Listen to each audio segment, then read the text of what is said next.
I met you in 1993, and I have a funny story about that because Mike Jacobs introduced me to you, and I came down for the 91X 10-year anniversary of the. It was at Sports Arena with Social Distortion, Iggy Pop, Living Color, and Big Country were all on the bill, and that's how I met you. It was the weekend. That was after the 10th. The 10th was 93.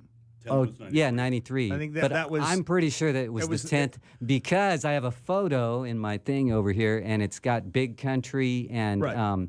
And I remember the gig. I Okay. remember the gig very well because it was October 2nd, and I'll tell you how I know that is because earlier in that day, 5 o'clock in the morning, Your my son was born. My son was born. I remember that. And that night, Iggy played, and what was trippy about it was in the audience was Dean DeLeo from Stone Temple Pilots. Stone Temple Pilots had started making some noise, and I don't know how it worked out, but I had to go introduce one of the bands. I don't remember who it was, and I had to walk on stage, and the lights were still on in the audience, and Dean is standing there, and I'm like, what the fuck is Dean DeLeo doing standing in the audience? Why doesn't he have a laminate? So I'm like, Dean, what are you doing out in the audience?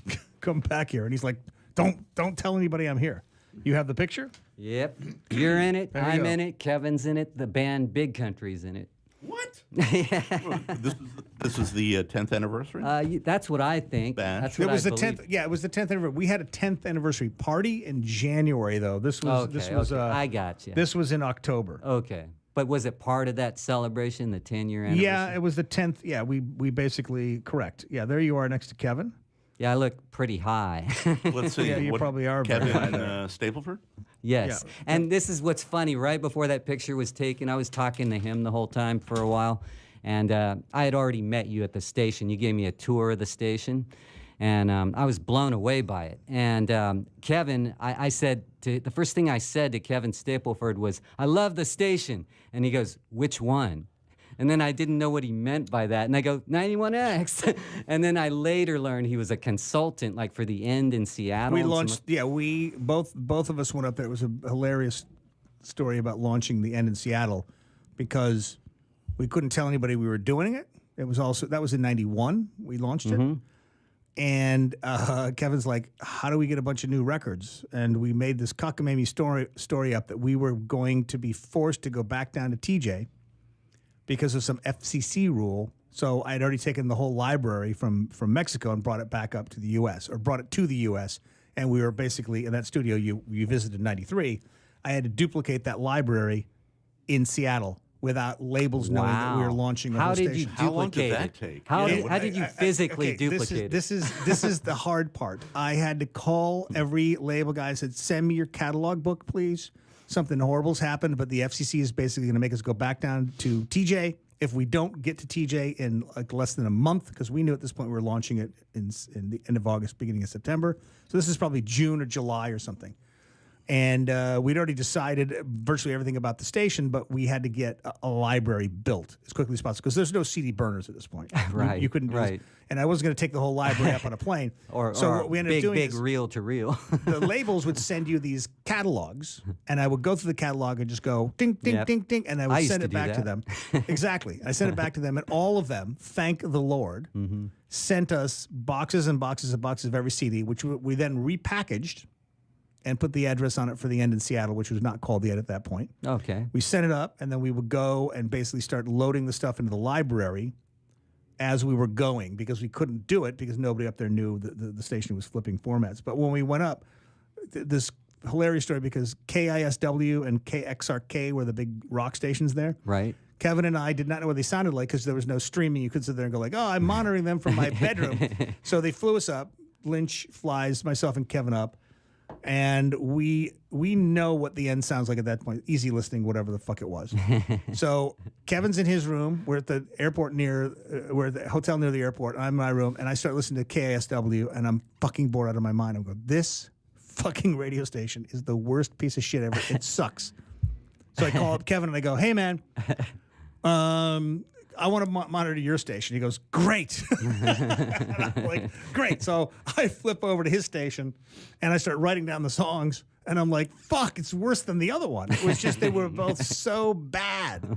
It was like Foghat. I mean, it's fucking. It's like really. It was like Foghat followed by Foghat followed by Foghat. It was horrible. And you think at the time, this is less than 6 months later.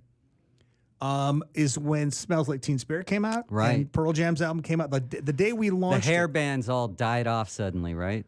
No, it wasn't No, they suddenly. lived at all. on. It took forever. The hair bands at that point was Soundgarden. We were already playing Soundgarden in San Diego. Yeah. Soundgarden had 2 albums out, I think, at that point. They were By they'd been on '91. Yeah, they'd been on SST. We were playing the A&M one. Alex, we were don't you remember at the time AOR, mainstream rock radio, didn't touch Nirvana and Pearl Jam? Exactly. They didn't want to. Exactly. They Well, thought, because we jumped on it, like in Boston, right? Right. WFNX. Yes, FNX, Kurt St. Thomas, our music director, was the one who championed Nirvana, threatened to quit unless I agreed to put it in. He eventually wrote a book about them, 600 pages long years later. But the funny thing was that, so we jumped on Nirvana and then Pearl Jam, and BCN, nothing. Never played the band. Wow. And they were the big They were the station. big, right. But They had a 5 Edifice, share, right? They were like all the other rock stations. They were kind of asleep at the wheel. They didn't Yeah. understand this grunge thing. So they thought it was strictly an alternative thing, and they didn't bother with it.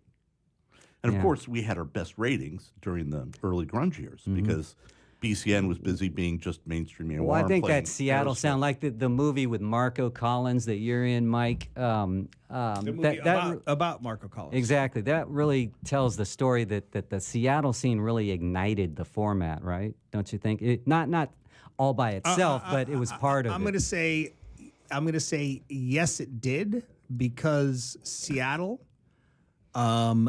And you got to remember, this is something that like a lot of people don't really realize. But Matt Cameron was from San Diego, Okay. the drummer from Soundgarden, Right. Eventually Pearl Jam, still is in Right. Pearl Jam. Eddie was from Chicago but lived here. Right. And moved pumping to, gas, right?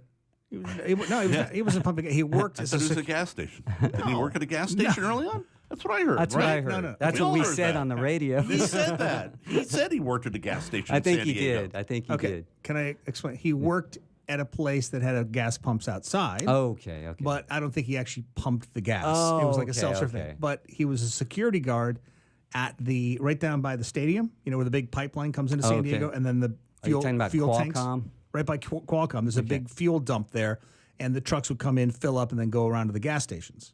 Those big fuel tanker things. He was the security guard there. He was also the security guard at La Do you think Valencia. did he listen Wow. to 91X in those days? Yeah, he did. What years were those? What year was that? 80. Well, when he first moved out here from Chicago, so was- mid 80s. So he heard us on the air.